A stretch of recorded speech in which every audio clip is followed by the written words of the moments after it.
Mortal Kombat's expansive list of characters has become perhaps the most iconic aspect of the series, apart from the excessive blood and gore, of course. There are thousands of videos covering the series' most prominent combatants, but I've always been enamored by the lesser known, more obscure characters. That list is seemingly endless, but today's video delves into the mysterious story of a forgotten Lin Kuei warrior, a character that has never appeared canonically in the games. Fans with deep knowledge of the Mortal Kombat lore have longed for more than just an acknowledgement of this fighter, but that moment has not yet happened. His name is Hydro, and he's been around for over 3 decades but never received the recognition many believe he deserves. Some fans theorize that this character helped inspire a fan favorite that arrived in Ultimate Mortal Kombat 3, and today we're diving into his origin. At the end, I'll provide some theories as to how I think NRS could work this character into the games. Join me as we explore Hydro, the unsung Lin Kuei warrior. Believe it or not, Hydro's first appearance occurred in 1994, 1 year after the release of Mortal Kombat 2. At this time, the only known Lin Kuei warriors were the original Sub-Zero, Bi-Han, and his younger brother/successor, Kuai Liang, who assumed the role of Sub-Zero in Mortal Kombat 2. Rather than appearing in the games, Hydro first surfaced in the Mortal Kombat Blood and Thunder comic book series by Malibu. A fellow Lin Kuei member, Hydro accompanied Sub-Zero on his journey to Shang Tsung's island to compete in Mortal Kombat. While Sub-Zero is famous for controlling and manipulating ice, Hydro's powers work similarly, but he utilized a mixture of water and ice. His abilities allowed him to generate massive waves, which would come into play later in the series. Hydro could also freeze opponents with his water powers. In the comic book series, Hydro battles Lin Kuei archenemy, Scorpion. Unfortunately, Hydro's presence was short-lived, lasting just a few issues before falling victim to the vengeful Spectre. Digging deeper into the lore behind Hydro, I stumbled upon this excellent interview by the Realmcast. This episode featured a discussion with former Malibu Comics writer Charles Marshall, who revealed the idea behind Hydro. Hilariously, Hydro was designed merely to be killed off because the series' mainstays such as Scorpion, Sub-Zero, Raiden, and others were untouchable. Still, people want Hydro. Tell me, where did this character come from? Because I'm sure people are interested in that. He was part of that group of throwaway characters because they wouldn't let me kill them. Right. And again, we're trying to keep it familiar, but obviously not part of the main group, so that when you killed them, it wouldn't be, but you had to kill somebody. Yeah, I mean, it's Mortal Kombat. Mortal Kombat. So I was shocked when I'm doing some of the research for this to see that he was a popular character. I was shocked, even though I could see the potential.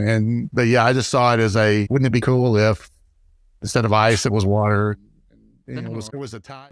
After Scorpion sent Hydro to the afterlife, he remained absent from all ensuing games, although many presume he resurfaced in the epilogue of the second Mortal Kombat Tournament Edition comic, also by Malibu.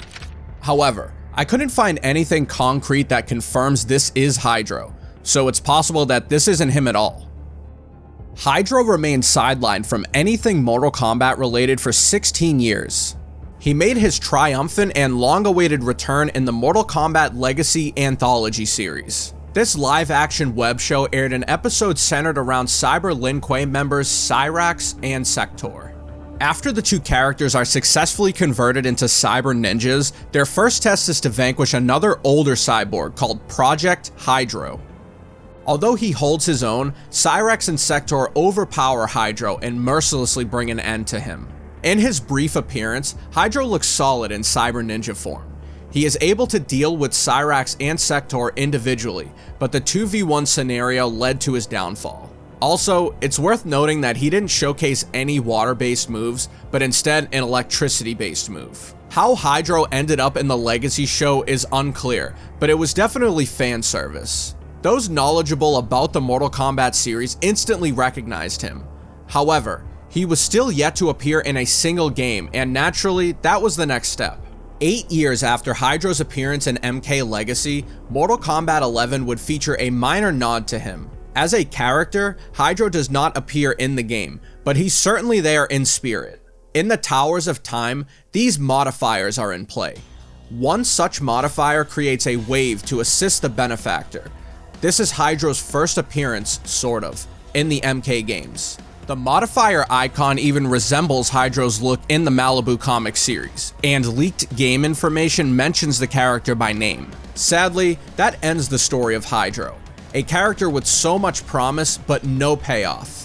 You might be wondering why Hydro never got his chance to shine, and I would argue that a big part of the reason is because Rain exists. Yes, the character that began as a joke and quickly garnered a following is essentially everything Hydro could have been. Hydro debuted in 1994, while Rain didn't appear until the UMK3 Attract mode in 1995. As I mentioned in the intro, the popular theory is that Hydro's brief stint in the comics helped inspire Rain, a ninja with water powers. Although I couldn't find anything confirming that this was in fact the case, the theory is plausible. Midway then took that idea and ran with it, even up until the very most recent installment of Mortal Kombat. Fans have campaigned for Hydro, but the developers have not delivered, although that hasn't stopped the fandom from creating the character in Mugans and mods. So, how can NRS properly work Hydro into the game series? It may not be quite what people would want, but I think he'd make a perfect cameo. These assist characters in MK1 require no depth to their background and no relevance to the story. He could easily be dropped in as a human or a cyborg, and NRS could make him work. I know Rain has the water powers, but there's plenty left for Hydro. Perhaps a different variation of water attacks, a mixture of ice and water moves, or even his electric ability could be adapted from the Mortal Kombat Legacy episode. I'm not really sure, but Rain's presence in the game alongside a primary and cameo Sub-Zero could make Hydro's addition redundant. Regardless, I strongly believe there are ways to work Hydro into the series, especially with the multiverse in play. Mentions of Hydro have been kept to a minimum, but on July 27, 2023, Ed Boon addressed a question sent to him on Twitter/X. User SSJ4_Tarful questioned, "Is Hydro in the game? Can he appear in the future?" To which Ed Boon responded saying, "I suppose anything is possible." It seems unlikely that Hydro will appear in a game or movie for that matter, but as we know with the Mortal Kombat series, and as Ed Boon just said, anything is possible. What are your thoughts about Hydro? Have you even heard of this obscure character before?